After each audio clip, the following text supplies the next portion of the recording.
Welcome to the Industry Angel Podcast. We hear from the best business minds across the globe, entrepreneurs, social influencers, marketing mavens, and sales rock stars. We've got them all. Here comes your weekly dose of inspiration with your host, Ian Farah.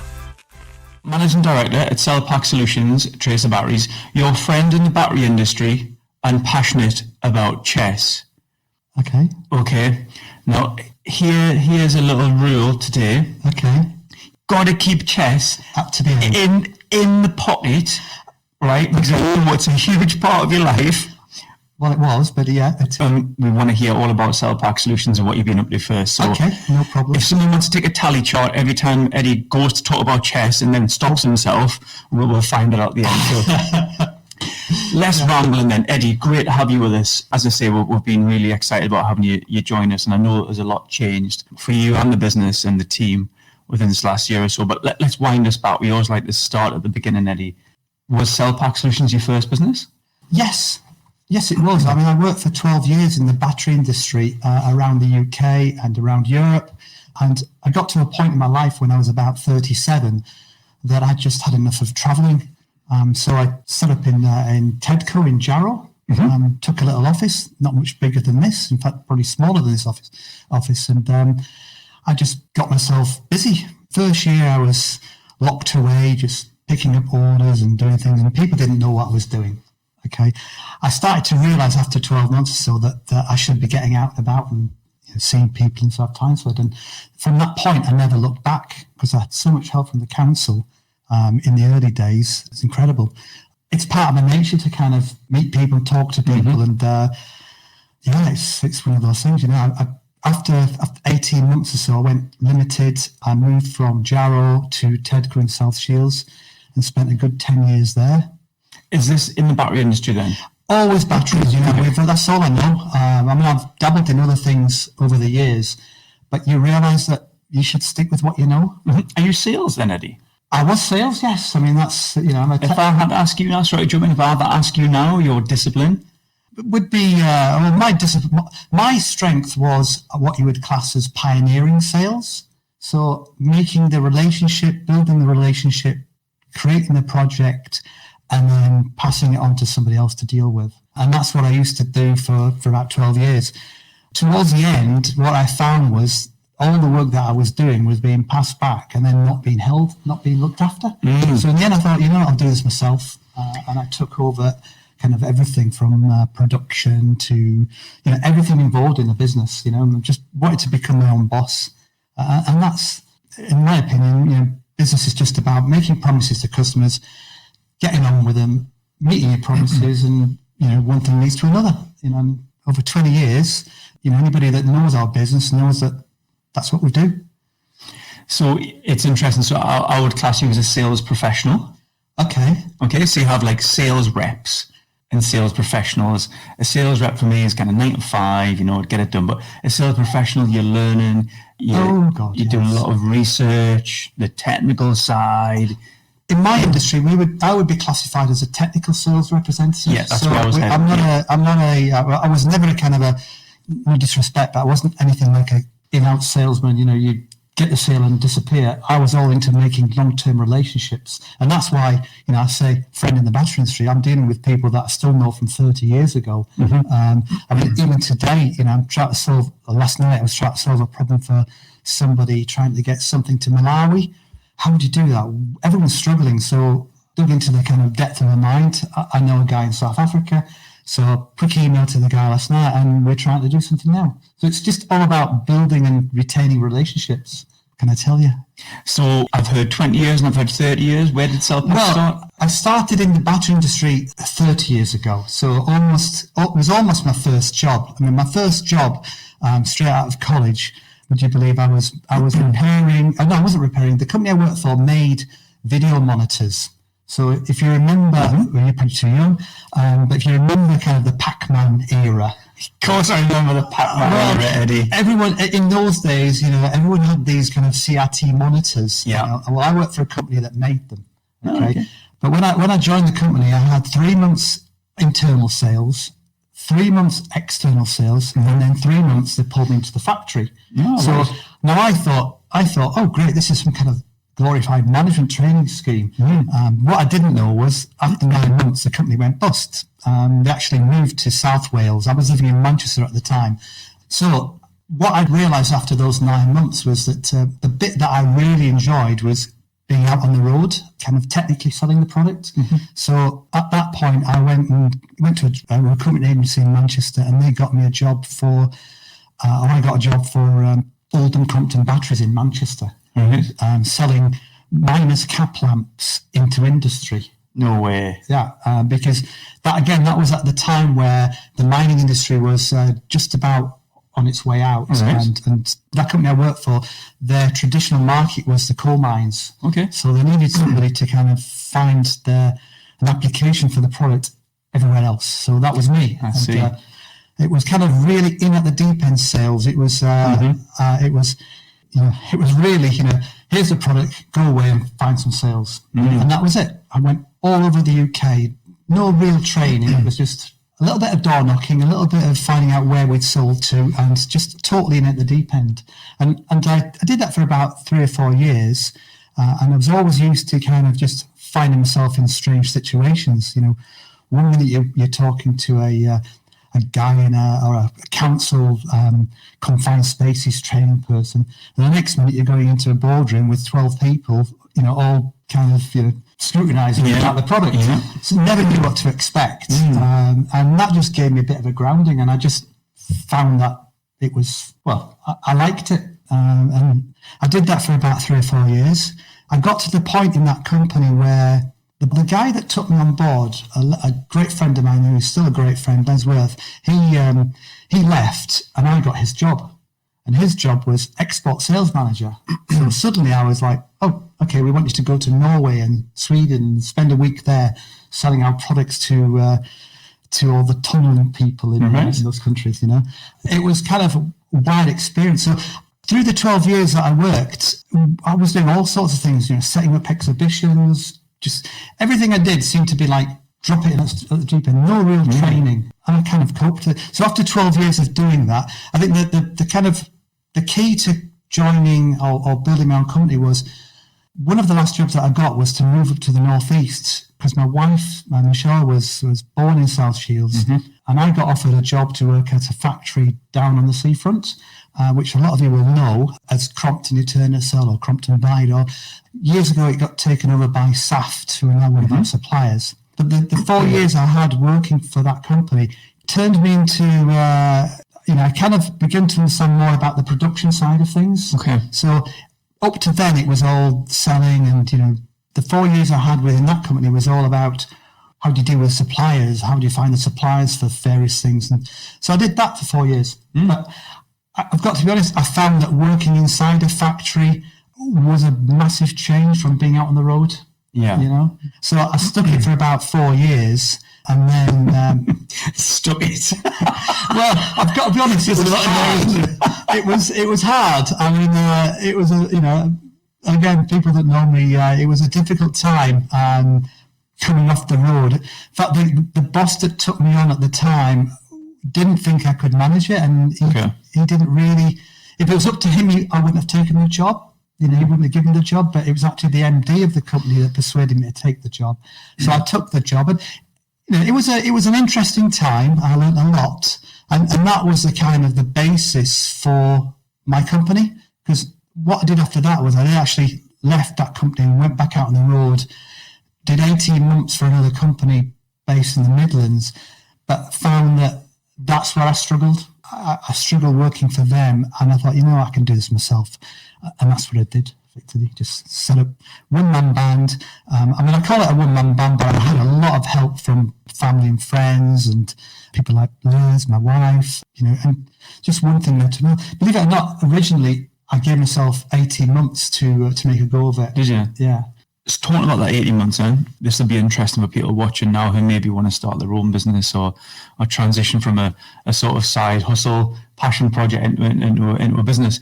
How did the finance go, if you don't mind me asking, Eddie? Did you give yourself a bit of a runway, like I can handle a year or two reduce wage, or I've got a little bit in the bank which will see me through? Or well, I was lucky because I'd done 12 years as a kind of well-paid sales engineer. I gave up a really well-paid job, company car, and at that time, 30 years ago, it was a good company car, mobile phone, everything. So I gave up a lot, and a lot of people said I was mad. My wife thought I was mad. Everyone thought I was mad. Does she still think you're mad?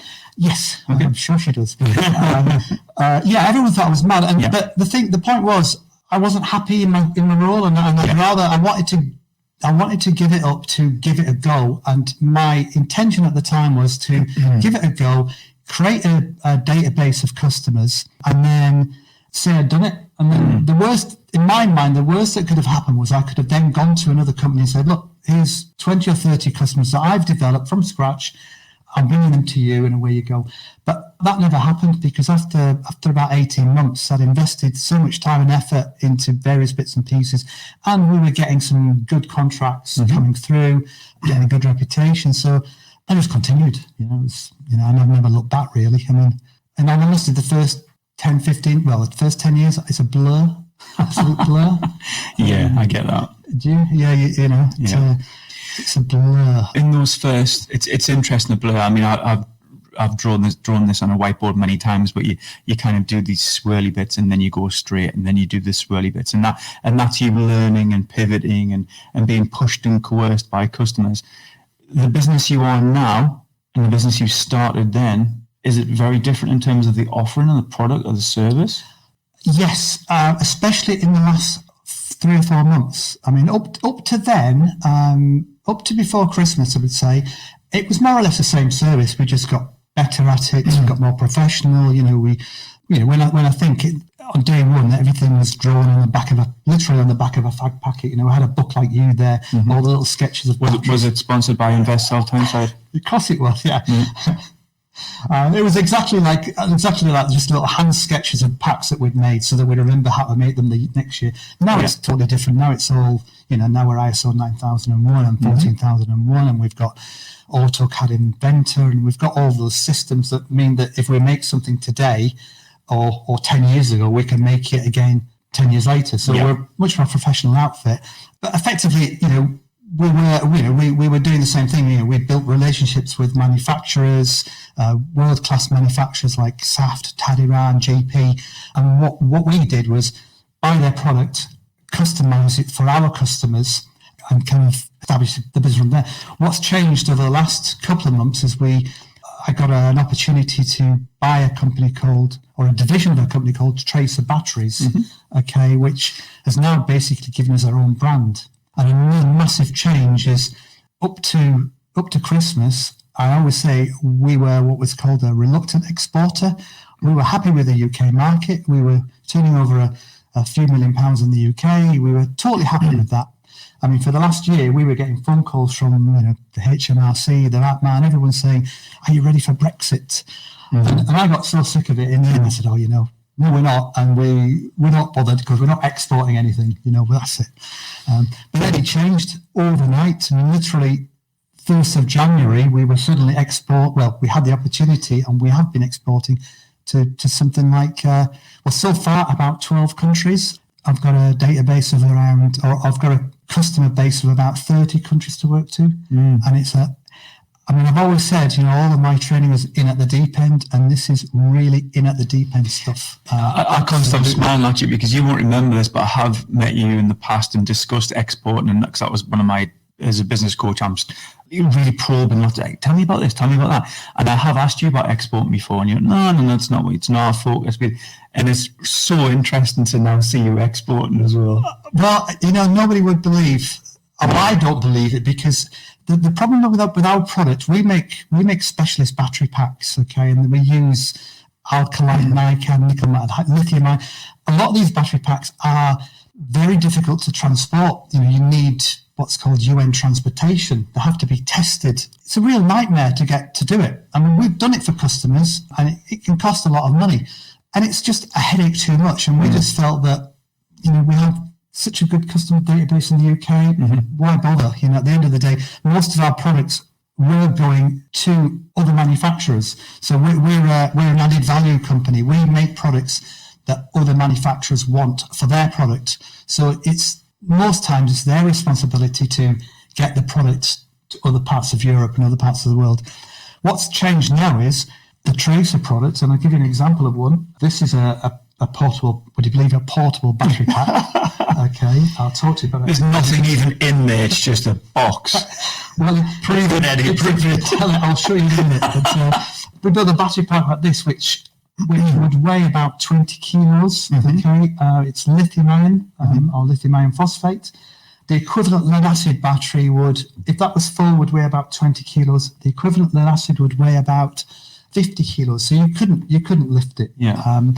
That would power things like your equipment here. We sell to people that, the customers that we like to say inherit, because obviously tracer batteries were around for about 15 years. So we've just effectively taken over their existing database of clients, and what we're going to do is build on them. Okay, within the database were things like people like Pinewood Studios, BBC, ITV, outdoor sound people. It's amazing the kind of applications that the batteries that we're supplying are now going into. Security industry, I could tell you all sorts, But so going back onto the export, now that we have got products that effectively is our own brand, we're responsible for doing it. So we set up with various freight agents, FedEx, UPS.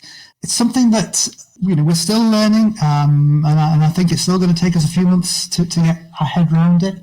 But we're global now. That was great, and I want to pick into a few little bits of that journey. I want to take you back to when you were in Tedco, and then you moved, and it was you, one-man band. How many people in the business now? How strong? Now we're at 28 people. 28. So you've gone from Eddie to 28. How did that look? There'll be people watching now be interested in if they've got their own business, or maybe there might be a one-man band. How did it look? How did that? I mean, I've always been a cautious person, so our growth over the 20 odd years really has, we've never really borrowed a lot of money, never from the start. We've always reinvested everything we've done, so it's always been a gradual growth. So 1, 2, 3, 4. We used to take like a few people on every year, so it's kind of taken 20 odd years to get to where we are.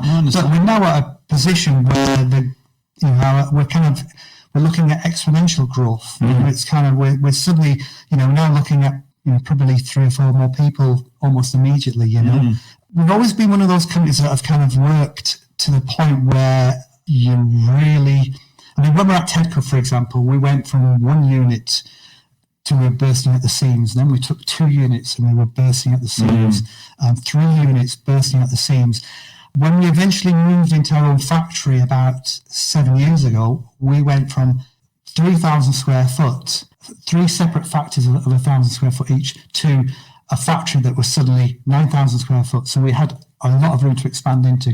I think immediately when we got in there, we maybe used half of it, but we had half of it for expansion. And that room for growth is another reason why when we got this opportunity a few months ago, we were able to take it, because we were suddenly able to kind of bring in, effectively able to double the size of our company overnight, which we would not have been able to do if in terms of turnover. Well, in both, in terms of turnover and in terms of, the turnover we've got to grow to that level, but in terms of the resources that we needed, the space to take it all in. I mean, when we took everything that they had. This company was based down in just outside of Ipswich. I mean, they're still going very strong. They're a really nice company. They just got to the point in their development where they want to come out the battery market and concentrate on their core product, which was, would you believe, telescopic sights for rifles and things. Right, okay. Batteries to them had become a bit of a headache. They wanted to kind of come out of the market, and that's what we did. So almost immediately in January, we brought up something like 60 pallets of product and machinery and things. We did that over a 3-week period. We couldn't have taken it all at one go. So, 1 week we brought 30 pallets up. Thank you, can I just mention a great thank you to my next door neighbour, Gary, who let me use forklift because we haven't got a forklift. Because again, you talk about kind of milestones. I remember, things like the first time you need a pallet to come to you. So I think that took about 4 or 5 years at Tedco. Hopefully Gary's watching. Thanks, Gary, for the. I have no idea why you've got a forklift. Gary is my next door neighbour at Wreck and Dyke. See, not at home. No. I was thinking you just had it. No, well, you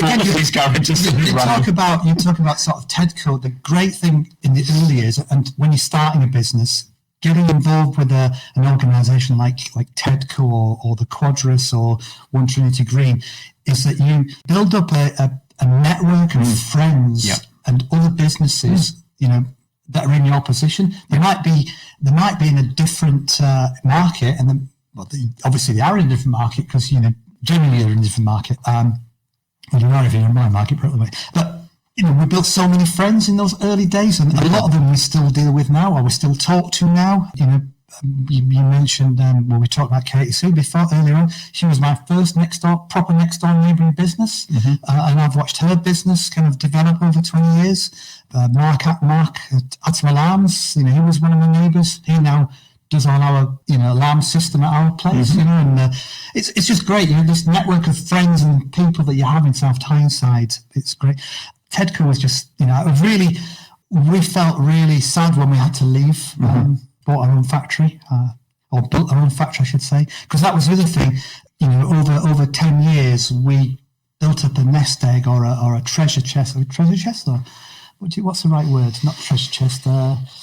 We built up a war fund, ready for this build.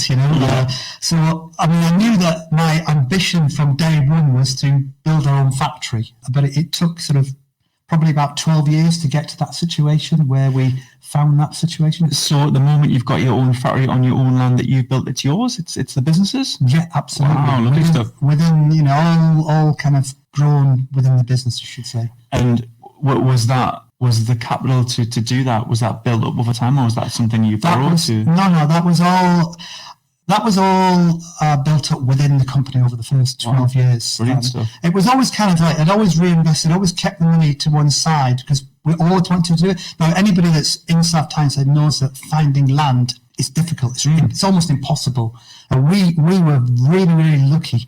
And again, back down to networking, I joined in the very early days an organisation set up by Jeff Ford, called the South Tyneside Manufacturing Forum, which is now the Advanced Manufacturing Forum. I used to go along in the early days, and every month you'd have a kind of report, how you're doing, and I would say we're doing really well, we're bursting at the seams. I'm looking for some land. And eventually, after many years of saying that, one of the guys in the forum, a guy called Paul Durnley, who had a company called Headley Engineering, he said, I've got a bit of wasteland at the back of our factory that we don't want anymore. We weren't going to develop it, but we're not. So he offered it to me, and I bit his hand off. We did it. At the time, I built the biggest building I could build on that land, and to a point, that was another milestone for me in that we were now, as far as I was concerned, really on the map in South Tyneside. Okay. I'm not saying you're not on the map. We're not in Tedco, but we're now kind of on Google Earth and everything. There's South on the map. Let me ask you a question. Why did you build the biggest building you could on that land? Well, because I knew that we were going to expand, and it's logic, it's just logic to there's no point building a small unit and then having to expand upon it. The unfortunate thing was 3 months after we started building it, Paul came to me and said, would you like to buy a little bit more? So he ended up selling me another chunk of land at the back, which meant we could have probably extended it a little bit more. But by that time, we'd already, put the plans in. We'd already kind of built the platform. I've got a book at the office, which anybody's welcome to come and take a look at. We built a platform to kind of build this 9,000 square foot factory as big as we could build it. So even though at the time, you must have been a few years ago. Upstairs was just like a big empty space. We had about 3 or 4 desks at the front end, and the rest of it was just an empty space. Now it's not. It's full. Is it? Yeah. And again, a bit of luck involved in this. We just prior to COVID, we'd built at the back end of the factory upstairs, we'd separated it and we'd built a wall, and we'd built what was going to be a huge kind of office. I was going to get a big table, huge table, and it's going to be a big boardroom, and I was going to use it I was going to offer it to kind of local businesses or local organisations to use as a meeting room for 20 or 30 people, because it's that's the kind of things that people want. But anyway, we never got to that point because COVID happened, and then we had to kind of make decisions about spreading the work around. So instead of all being downstairs where all the production happens, we had to move production upstairs. We had to socially isolate people a little bit more, and then before you knew it, it turned into a workshop, and now it's kind of a dedicated workshop. There you go. Thinking about that early stage of the business, and now building a 9,000 square foot warehouse, building office space, was that ever the goal? Was that ever the dream? Was that a thing that you thought could happen? Yes. I mean, again, in the very early days of 20 years ago, where the council and there was an organisation called STEP. They used to have these annual STEP awards. Okay. So in my first year or second year of business, I should say, I won an award called Enterprising New Business. And I think the reason I won it was because I had this vision of I wanted my own factory with my own bit of land with a fence around it. Okay, and I won that award because of that.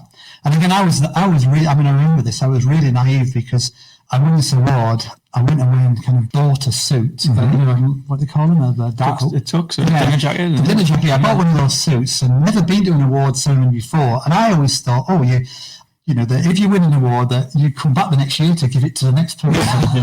So when I went to get the suit, I thought, I'm going to buy the suit and not hire it. So I bought this suit for about 100 quid or something, because again, being a tight Yorkshireman, I thought, I'm going to get some use out of this. I got use over the next 12 years or so, 15 years. I got a lot of use out of the suit because I used to wear it kind of once or twice a year. Just around the house and things. Well, no. But I did wear it once going to a customer, right? By mistake, not the full suit. I woke up at 3 a.m. one morning to drive down to Birmingham, and pitch black, and I put the pants on, and should do satin lapels and I put the suit on. I put the pants on with this nice, with the satin stripe. Nice. And I was sat in the car, and my friend was actually driving, and we were chatting, and we were like, I think we got to like Harrogate, and suddenly I kind of went, oh my god, I've got my suit, I've got my pants on, and So you do stupid things at 3 a.m. And that's because I wasn't, you're getting dressed in the pitch black in the morning. Yeah. But no, I had that dream. I always had that dream. I think you need a vision. You need a dream when you're starting off. Whether it's, what do they call it, a big hairy goal or something. You need that kind of... Big, hairy, audacious goal. That's it. You need to have that dream. Now, whether it would ever... It took about 12 years to get to it. And then, obviously the last 6 or 7 years we've been in it, and we've now filled the factory, and but again, we've always just grown within ourselves. We've never had I've never felt the need to go away and borrow loads of money. It wasn't in my character to do that. You said before, and I wrote it down, you've got to have a dream. I love that. So is the dream achieved, or is there more that Eddie wants to, or the Cell Pack Solutions company want to achieve? What's next? Oh, wow. Well, I mean, you've got some of your team watching right now. Is it top secret? Well, no, it's not top secret. No, I mean, I'm at the point now where I've done this for a long time. I do want to continue, and I do want the company to get better. But the emphasis now is on strengthening the team that I've got, because they're the people that are going to take it to the next level. I mean, I got this opportunity, and before I did take the opportunity, I've got to be honest, I did speak to a lot of people in the company individually to ask them whether I should, is it something that they want to get involved with, because they need to take it on. I kind of got it, but they need to better take it on, and they were all up for it. So the dream now really is to Deliver it. Well, to deliver it, I mean, we are delivering it. I mean, you know, I think they're all stepping up. I mean, if you could have imagined what it was like to take something, to effectively double overnight in 3 months, if that makes sense. A lot of the team, all the team, in fact, you know, put a lot of effort into it, you know, a lot of effort into this, you know, so. Let me talk about that, because I said deliver, and you said, well, we are delivering it. And then in my mind, straight away, I thought, you want to deliver it A-star, you want excellence, customer service. I'm speaking for you there, but is that something that you want to always have with the business? That's why I think we've kept a lot of customers over 20 years, and how we've kept the relationships, because, I mean, that's another thing in business. It's not in anything in life. If you make a promise, you have to keep the promise. Okay. You know, and if you don't keep the promise, I mean, that's straightforward, isn't it? You make a promise, deliver it, and people are going to stick with you, and that's all we ever do. And what we try to do is just improve. We just try to improve on what we do. You know, so the emphasis has, over the last year and a bit, well, the last couple of years really, has been to give training to the staff that we've got. It's going to be even more important over the next year or so. And we've just appointed, or I've given one of the guys, Callum, who is one of the IT team. He's got a promotion to export sales manager. Okay. Now, he knows as much about exporting as I do. So, you know, he will get as much training as he needs to develop that. You know, when I look back, I mean, I was called an export sales manager at when I was at one of my first jobs, and there was no training. It was get to Norway and spend a week in Norway. How do you cope with that? You just in at the deep end. I think today there's more training available. I mean, we've signed him up to the Northeast Academy, Export Academy. Okay. With the Department of Trade and Industry. So he's doing that. Excellent. When you talked about your roles in your youth, you said you stuck at it, and you said you had a good grounding. Now you have a team of 20 odd people. How do you feel, Eddie, as being a leader and wanting to provide a culture where people don't just have to stick at it in terms of enjoying the role, getting something from the role? Is that something that the business has front and center, culture? Well, I think so. I mean, I think so. I mean, again, I was in a lucky position, I think, that having worked for a couple of different companies in my industry prior to setting my own company up, what I tried to do was take the best out of what I'd learned and not do the worst out of what I've learned. So, and that's always been one of my underlying philosophies over the last 20 years. So I try to make it a really nice place to work. I try to kind of give them the idea that really what I want them to become is entrepreneurial. You know, I want them to give me ideas. You know? So, I mean, it's up to them, you know, I mean, really, it doesn't matter who you are. I think if you've got that desire and drive, you'll go far. I'll give you a very good example. I every year, with the exception of last year, I should say, virtually every year for the last 20 years, we've always taken students on in the summer and given them work experience. And they've usually been friends of families or friends of friends that you know. Well, this year we're taking on a young lad who's actually turns out to be the son of the architect that helped me build the building. Okay. I don't know, you might know her, Lindsay Rollins. Yeah. You know Lindsay, right? Yeah. Well, she said, "Are you looking for anybody for the summer?" I said, "Yes." So anyway, I interviewed his son the other day, and I've never seen anybody as smart as him. Yeah. You know, he wants to be a barrister. Now, you can see with certain people that they've got a drive in them. You know, and we've been dead lucky over the years that we've had some really nice people. Really, really nice people. We're actually taking on, I think, 3. We're taking on another 2 younger students that are college. They're at the South Tyneside College, and they were found for me by Ian Forden at the Manufacturing Forum. And hopefully they'll get some work experience, which will go in their CVs, you know.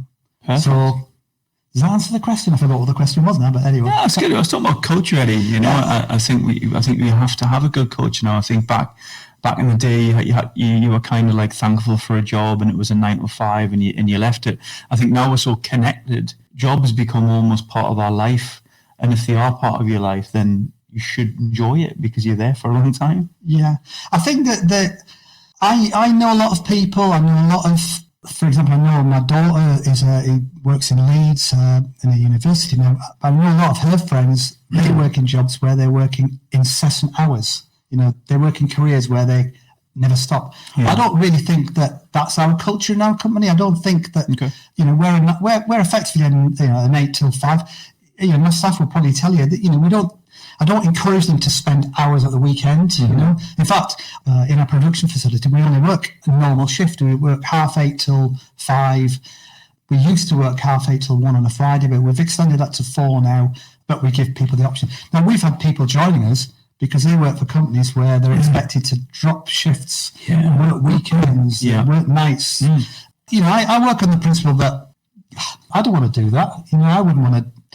I do what I want to do, so I wouldn't want anybody to do that. So that's our philosophy. And hopefully, as I hand over the reins in years to come, that philosophy will maintain, Shall we let Eddie talk about chess now? Do you think? Are we running out of time? Look, I even got my chess socks. Have you? Look at them. Well, they're like a kind of chessboard, aren't they? Come on then.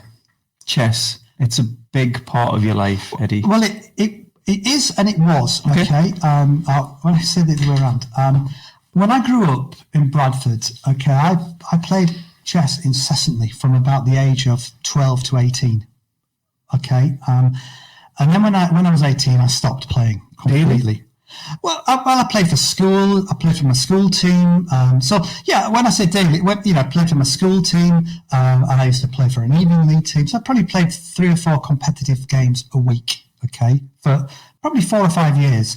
But then when I was 18, I stopped, absolutely stopped, I went to college, I got on with life, I did other things, and I totally forgot about it for 30 odd years.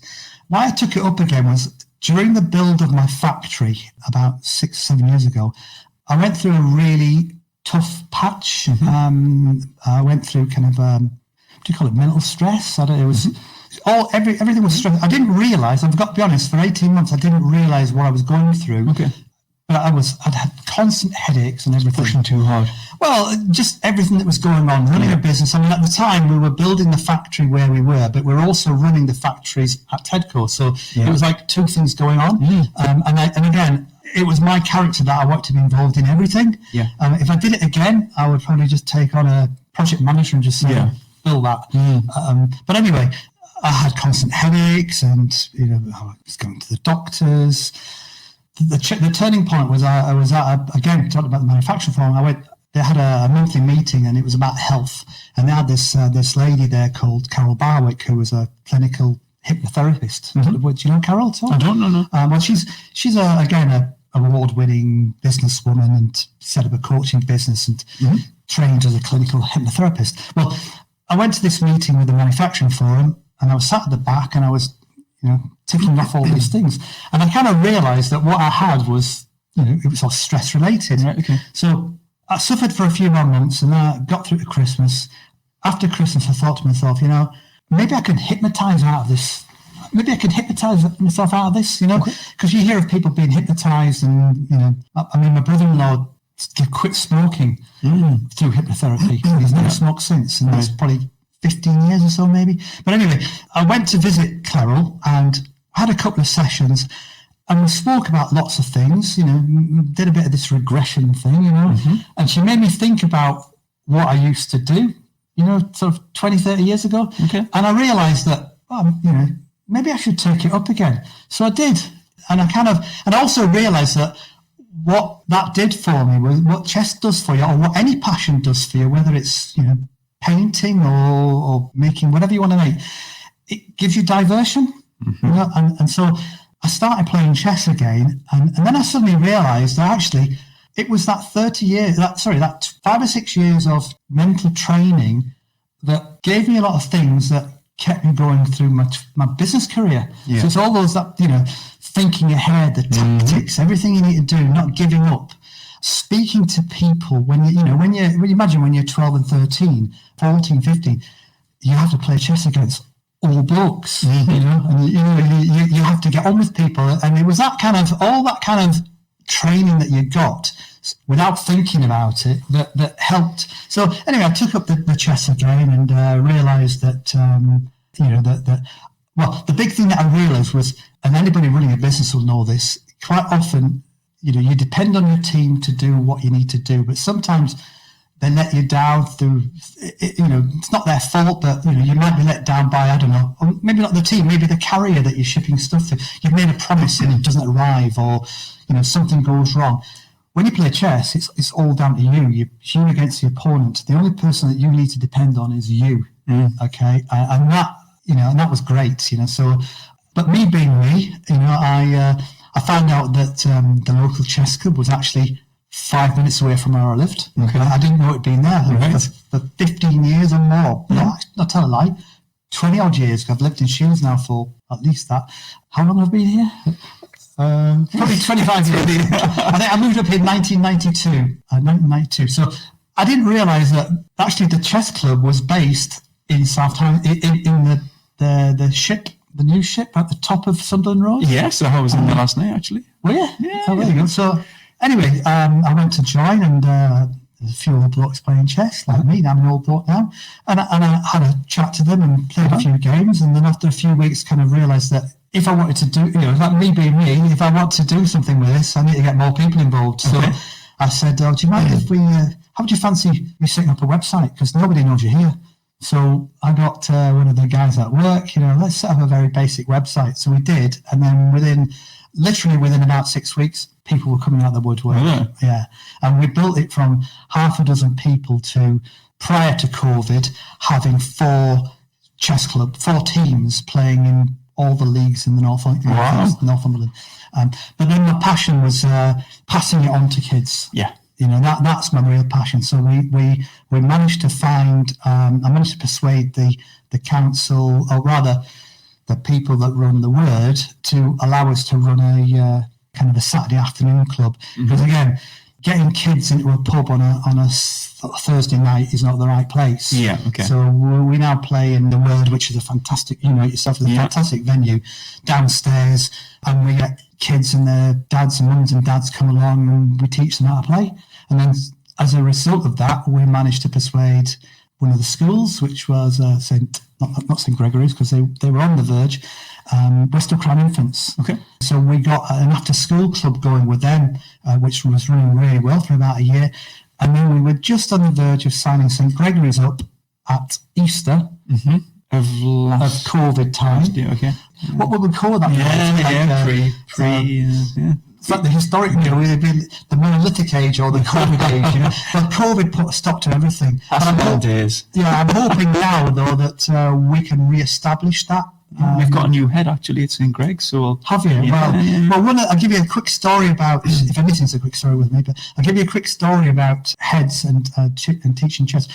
In the 80s and 90s, there was a headmaster at Mortimer School, and he was a passionate chess player, and he really encouraged chess at that school. And I got an email from a guy at the weekend, a chap called Rich Stanton, who is now, he's probably, I would guess, he's in his 50s, probably the same age as me.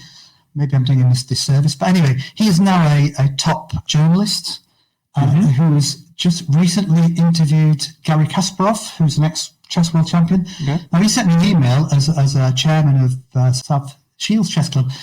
He wanted to track down the headmaster, who was Alban Snowden, because he wanted to thank him. Okay, wow. He wanted to thank him for all the encouragement he was given as a kid to play chess and to do this, and that now gave him this opportunity to interview Garry Kasparov, who you probably don't know who he is.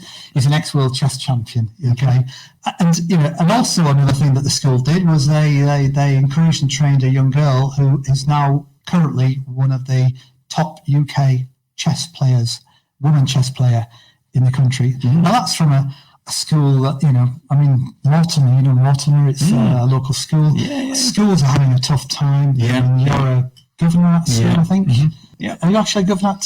St Greg's, vice chair at St Greg's, and well, you know yourself, it's difficult to get any after-school activity going. So I'm hoping that, there's going to be a big emphasis in the next year or so, because I think school kids have had all kids have had a tough time, mental health stuff as well, Eddie, and I think what you're alluding to before about chess and about boxing, running, swimming, it takes your mind off the day-to-day and you're just focused on that particular thing at that time, aren't you? Now, giving kids an opportunity to forget about all of this and focus on whatever. I mean, the thing is, it's a passion. I think what it does is it's a sideline passion in terms of we encourage kids to have. When we get footballers, I mean, today, boxers, who is Nigel Benn and Lennox Lewis, there's actors, they all play chess on the side, but their main job is, well, yourself, if you're an actor, you spend all your day kind of waiting for the next film shoot. So you need to have something that you can do, that you can just take with you. I mean, my wife, for example, she, over the COVID, she got into doing paint by numbers. How did she? Incredible. I mean, she's done loads of them. An hour a night, at 10 o'clock at night, her and my daughter just sit and do these things. I've got a factory full of them now. I think she sold some of them to, somebody bought some of them at cost, for some charity, which was very pleasing. Right. Yeah. We didn't make it. It wasn't money. It was just it gave us something to do, and it gave us something to do other than kind of watching TV. And so, I don't know, what did you do during the COVID? Did you? It's really interesting because I think during COVID we thought it would just be like 2-4 weeks, 6 weeks, and then it just went on and on and on. And my focus was training. It always has been. I always keep training, running, riding, cycling, weightlifting. And if I don't, my mental health really deteriorates quite rapidly. And suddenly I start remembering, well, you haven't trained today, maybe national endorphins as well being released as well. Well, this is a thing that people that have got, presumably you've been through a little bit of it, I've been through a bit of it. Yeah. I know that when you're going through it, you don't listen to anybody. Yeah. You don't believe it. I mean, I had it for 18 months. And when I look back at that period now, I think, why didn't somebody tell me at the beginning that this is all you need to do? Yeah. And I suffered for 18 months going through angiograms, MRI scans, statins, high blood pressure, all these things. It was only kind of eventually when I was sat in this meeting and I was, yes, I've got that. And I went and spoke to somebody totally independent who then sort of said, do this and get out and exercise more. And you kind of think, yeah, okay. So I do a lot of walking. I mean, we're lucky in South Tyneside. We've got fantastic beach. It's fantastic scenery, so... I mean, that's what I did. I mean, I did a lot of walking. I mean, I've got to be honest, I watched a lot of Netflix, as you do. I'm sure everyone's not doing that as well. But also, I went back into my kind of workaholic tendencies that I was trying to get out of. My wife would say, well, I'd be going to work at 7 o'clock in the morning and working. But it was, I was kind of self-isolating in my office, but it was what I liked to do, and that's what got me through it. I mean, believe it or not, but prior to that, we were planning, we were getting to that point where we were looking for 2, 3, 4 holidays a year, because the first 10 years, you don't have holidays. Yeah, of course. I mean, again, that's what I would say to anybody setting up a business. Be prepared for the first few years. It is full on. If you think you're going to do 9 to 5 and have flash cars and all that kind of thing. I totally agree. And I think that's because your mindset was bootstrap, don't borrow, which we've said quite a few times. You haven't borrowed a load of cash. You've done it. You've kept things tight. Yeah.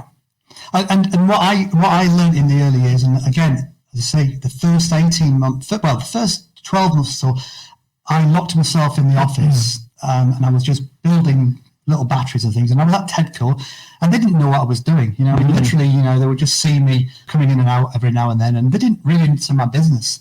And I remember this. What they didn't know was, I'll tell you this, at the weekends when everyone went, we used to open the doors and take over the corridor and take out the paste tables, and we used to have a production line going in the corridors. Because, we didn't have the space. And me and my wife and Les and his wife and other friends would come in and we'd, literally kind of work all the weekend. Wow, fantastic. I went for a grant after a year, and they sent an expert in, not a young guy, but a nice guy called Ian Armstrong. And he came to analyse our business because, I didn't have any real accounts, so I'd kind of created my own Excel spreadsheet of, and he spent a good day and a half analysing what I did. And after a day and a half, he said, oh, yeah, you've got a good business here. And he walked to him, he kind of passed us for the grant, and I think we got a grant of £3,000 to buy this machine. Yeah. And we never looked back since. And from that point on, I went to every kind of event that the council ran, and I met loads of people. Think of people, people like, you know them all anyway, but people like, top of my head, John at Solar Solve, John Lightfoot, but, the likes of you shout some names and I'll tell you, I've met them all. It's really interesting you say that, because I think you have businesses that are like 20 years old or 30 years old, and now we've got like a new breed, haven't we, of businesses coming through, younger businesses as well. And there's a lot of new entrepreneurial businesses popping up, and it's great to see that now we've got business in their infancy, 5 years, 10 years old. Yeah. And it's like the next breed, and it's so exciting to see them. Well, I'll tell you what, they're lucky because South Tyneside is a fantastic place to do business. I mean, somebody once said it's like the end of the earth, isn't it? I mean, we're surrounded by water on both sides. Yeah. You can't go any further than this, Yeah. But what you found with other businesses in South, well, I found, and I'm sure other people have found as well, everyone likes to talk to each other, and they want to help you. So there's a guy called, and I'm sure he's still around, Gordon Hannah. Ted co-organised some kind of mentoring scheme, and I went along to become a mentor, but in the end, I became a mentee. And he introduced me to a great guy who runs a business called Cotton Brush, another big business in the area. And again, I met David Cotton, who's probably about 10 years older than I am. But I could, we both learn a lot of each other. And I think that's what you do in business. You learn off each other. Yeah. You better cut it short. Because I'm really glad you said that, and you had loads of good name dropping there as well. It means I can get more people to listen. No, I'm sure nobody's listening. Actually, I don't know. Of course, yeah. Lots of people, what they'll do is they'll watch on Catch Up Eddie, because people will be working right now. So they might chop it up. They might have a half an hour and then pick it up for a half hour. Yeah, I did learn that you listen to things at time and a half speed. I do listen to time and a half. How you learn of other people, I didn't know you could do that. To get more in, yeah. Something like speed reading. Speed reading, exactly, yeah. Right, I've got a little quiz for you. Do you want to get your battery out, or? Well, do I need it? I don't know. You tell me. I'm not sure what's inside the battery. I think I'm nervous, actually. Well, no, this is an example of we would fill this with lithium batteries. This would power, sort of portable power and this weighs about 20 kilos. The equivalent lead acid battery would weigh about 50 kilos, 2.5 times as much. You wouldn't be able to do that. But very quickly, we work with a company actually in the Quadra. This is not the Quadra. This is 1 Trinity Green. 1 Trinity Green, yeah. They make environmental monitoring equipment to measure air quality. We talk with them. We build a battery pack that fits their equipment. So that's the kind of thing that we do. We talk to people who have bits of kit who want something to fit into their bit of kit. Oh, right, okay. Now, hopefully, one of these days, there'll be one of these on every lamppost, and I'll be a multi-mechanic. But other than that, really, it's a battery. My door's always open to anybody in South Tyneside that wants to come and look around. Right. So can I test your knowledge? Okay, lightning round. Go on. At its most basic level, a battery is a can full of chemicals that produces energy. Neutrons. In 1800, Alessandro Volta made the first battery by layering plates of silver and zinc with blotting paper that had been soaked in salt water. What is this primitive battery called? It sounds like a McClunchy cell. Volt tube. The areas of a battery that are marked positive and negative are called... You've got your electrode and your anode and your cathode and your... poles. Okay. I wish you'd have told me you were doing this. I know all your team's watching that. No, I was thinking you were going to ask me something like... See, no, I've got you. I'm stressing it out. Oh, you are. In which direction must electrons within a battery flow for a chemical reaction to take place? From the negative to positive? Other way around, positive, negative. You know what it is? I'll be honest with you now. It's because I'm thinking about 15 things at once. But under pressure. Wow. How many batteries did the first Sony Walkman use? 1? 2 double A's. Oh God. Yeah, well, there you go. You so much, Eddie. Good crack. Can I tell you one last thing? Go on. I love these lightning rounds because everyone just goes to pieces in the panic. Yeah, well, if anybody's going to do this with you, make sure you prepare for that part of it, because that does. No, the last thing I was going to tell you was in the very early days when I set this up, one of the reasons that people used to come to me was because I did have an encyclopedic memory for sizes. You know, anybody could tell me the size of a can. You know, what's a double A? Oh, it's 14.5 by 50. So I could kind of do all these things in my head. But as you get older, you do get slower. And we did put it onto computer, and and it's now kind of like you've got to press buttons.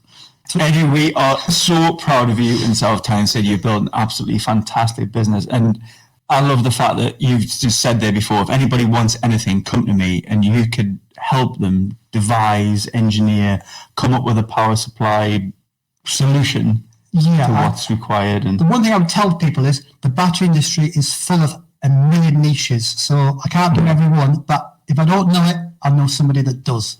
Okay, that's all I can tell you. Well, thank you very much, Eddie. It's been amazing. And maybe we can do this again downstairs when we have it in public. Yeah, maybe. Cheers, It might Eddie. be less stressful. Thank you so much. Okay, Thanks everyone for watching. Oh, hang on. We've got a next business talk.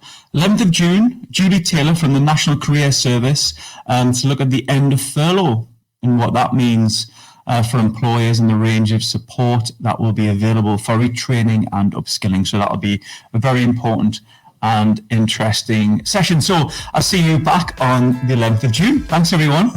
Thanks.